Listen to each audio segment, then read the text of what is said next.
Bonjour. Le débat sur les droits des malades en fin de vie va de nouveau être ouvert au Parlement dans quelques semaines, comme l'a annoncé le président de la République. C'est un sujet complexe et douloureux qui concerne à la fois le système de soins, mais aussi toute la société. Alors, on peut peut-être le simplifier en disant, est-ce qu'il faut adapter la loi simplement Leonetti, ou est-ce qu'il faut aller plus loin et permettre le suicide médicalement assisté qui existe déjà de fait en France. Alors pour en parler, Jean Leonetti, vous êtes le père de la loi Leonetti, vous êtes député, ancien ministre, médecin, cardiologue, maire d'Antibes, vous êtes un des meilleurs spécialistes de tout cela. Alors, est-ce que cette loi Leonetti, est-ce qu'on peut l'adapter? Est-ce qu'il faut l'adapter? Et votre loi n'est pas tellement respectée aujourd'hui, elle n'est pas très utilisée. Alors, où en est-on? Elle est malheureusement peu connue et en même temps, effectivement, peu appliquée. Et elle a été votée en 2005 pourtant. Et elle a été votée en 2005, elle a été votée à l'unanimité. Alors on peut dire c'est parce que c'est pas une bonne loi, parce qu'on ne la comprend pas, mais en réalité c'est peut-être aussi parce qu'elle bouleverse un certain nombre de cultures, la culture médicale, du pouvoir médical. Elle bouleverse aussi le tabou de la mort. Les Français n'aiment pas évoquer leur mort. Et bien entendu, le fait que je vous dise, est-ce que vous avez désigné une personne de confiance ? Si vous êtes dans l'incapacité de répondre aux questions. Est-ce que vous avez écrit vos directives anticipées? La plupart des Français disent non, parce que c'est difficile d'aborder sa mort. Et pourtant, en 2005, elle a clarifié les choses. Elle voulait éviter l'acharnement thérapeutique et aussi éviter l'euthanasie, tout en respectant les volontés des patients et en développant les soins palliatifs. Alors, sur les soins palliatifs, on a toujours du retard. Hein. Non, sur les soins palliatifs, on a pris beaucoup d'avance dans les 5 ans qui se sont passés, ou plutôt dans les 5 ans qui ont précédé les 2 ans, dans le mandat de Nicolas Sarkozy, ça a été un des grands chantiers. Et on a multiplié par plus de 100 les lits de soins palliatifs. Donc il y a eu un réel progrès à la fois sur le plan technique, mais aussi sur le plan culturel. Les médecins qui étaient habitués à guérir, à sauver, et tant mieux, hein, il faut qu'ils continuent à le faire, avec une technique performante, se sont aussi mis à s'intéresser à l'accompagnement, à la souffrance et à la fin de la vie. Est-ce qu'on peut simplement adapter votre loi? Alors, vous parlez de sédation terminale. Alors, il y a deux idées. D'abord, est-ce que la loi est parfaite? Non, aucune loi n'est parfaite. Surtout celle-ci, sur un sujet assez compliqué. Surtout sur un sujet de ce type-là. Et d'ailleurs, il faudrait se méfier d'une loi qui voudrait être parfaite et régler tous les problèmes de notre vie et de notre mort. Pour autant, je crois qu'elle a fait une avancée. La première avancée qu'elle a faite, c'est qu'on parle de ça. Avant, on n'en parlait pas. Ça se faisait dans le secret médical et quelquefois dans la clandestinité. Aujourd'hui, il y a des droits des malades.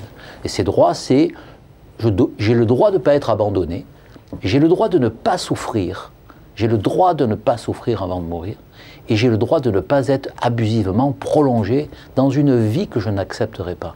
Donc ces 3 éléments-là sont des éléments qui sont fondamentaux de la loi. Après, est-ce qu'on peut l'améliorer? Oui. Vous pensez qu'il faut aller plus loin avec la sédation? Oui, on a travaillé terminale, imposée aux médecins en quelque sorte. Oui. Regardez, il y a eu le rapport SICA, il y a eu le rapport du comité d'éthique. Moi-même, j'ai fait des propositions. Vous savez que quand vous demandez aux Français quelle est la bonne mort, ils vont vous dire, ben, écoutez, sans souffrir, le plus tard possible, en ayant encore mes facultés, intellectuelles en particulier, et pendant mon sommeil. Mais aujourd'hui, il y a un tiers des malades qui souffrent en mourant, vous me disiez. Oui, on peut aujourd'hui faire ça. On peut donner le sommeil pour dormir avant de mourir, pour ne pas souffrir. Et on ne le fait pas. Et il y a presque un tiers, comme vous venez de le rappeler, de malades qui souffrent avant de mourir. Pourquoi on n'applique pas ça? Alors les Français, on a toujours le débat, est-ce que vous préférez mourir avant de souffrir? Ben oui, moi aussi je préfère mourir avant de souffrir. Mais je préfère ne pas souffrir. Donc on a les moyens d'empêcher la souffrance avant la mort. Donc il faut aller un peu plus loin avec ce principe de sédation terminale qui s'impose aux médecins. C'est-à-dire que le malade est son propre juge. Il dit, écoutez, vous essayez de me soulager, vous n'y arrivez pas. Je constate que vous n'y arrivez pas. C'est pas à vous à le dire, c'est à moi à le dire. Si je suis conscient, je dis, je constate que vous n'y arrivez pas. Endormez-moi pour les heures et les jours que j'ai à vivre. Eh bien sûr que cette sédation-là, elle accélère le processus de la mort. Et ça, c'est votre proposition, ce qui n'existe pas aujourd'hui dans la loi, c'est votre proposition. C'est la proposition que le malade puisse le demander, je dirais même plus, l'exiger. Voilà, d'accord. Et alors, est-ce qu'il faut aller carrément plus loin? Est-ce que sur le suicide médicalement assisté, qui existe déjà de fait en France, Je l'ai lu dans les journaux, dans Var Matin. Écoutez, tout existe de fait. Quelle est votre position? Elle est difficile, parce que le suicide, c'est une liberté. Voilà, c'est une liberté individuelle. Si je suis là avec vous, et puis j'en ai marre de la vie, j'estime que la vie ne vaut pas la peine d'être vécue, je me jette dans la Seine en sortant, c'est mon droit. Droit-liberté. Oui. Est-ce que pour autant j'ai le droit de vous demander de m'aider à me jeter dans la Seine? Est-ce que j'ai le droit de demander à la société de m'aider à me suicider? Est-ce qu'il y a un droit à la mort? Et vous voyez que la question elle est beaucoup plus complexe, et je rappelle une seule chose, c'est que quand vous arrivez dans un hôpital et que vous venez de vous suicider et que vous n'êtes pas mort, l'hôpital vous réanime. Ça veut dire que vous êtes dans un conflit de valeurs entre la valeur essentielle qu'est la vie humaine, surtout pour la médecine, mais en même temps la liberté individuelle. Eh bien, quand vous arrivez, que vous venez de vous suicider, eh bien, je vous réanime et vous récidivez qu'une fois sur 4. Vous considérez qu'on ne peut pas avoir un suicide médicalement assisté? C'est très compliqué. Il y a différentes façons de le faire. Il y a une façon, à mon avis, très mauvaise, c'est celle de la Suisse, où on voit qu'on a suicidé 30% de gens qui n'avaient pas de maladie grave et incurable, simplement parce qu'ils étaient là de vivre et vieux. Je pense si on se met à passer ça comme message dans la société... Donc vous n'êtes pas complètement opposé, mais il faut l'encadrer strictement. Eh bien, on ne peut pas l'encadrer, parce que qui y a droit? La vraie question du suicide assisté, c'est de dire qui y a droit.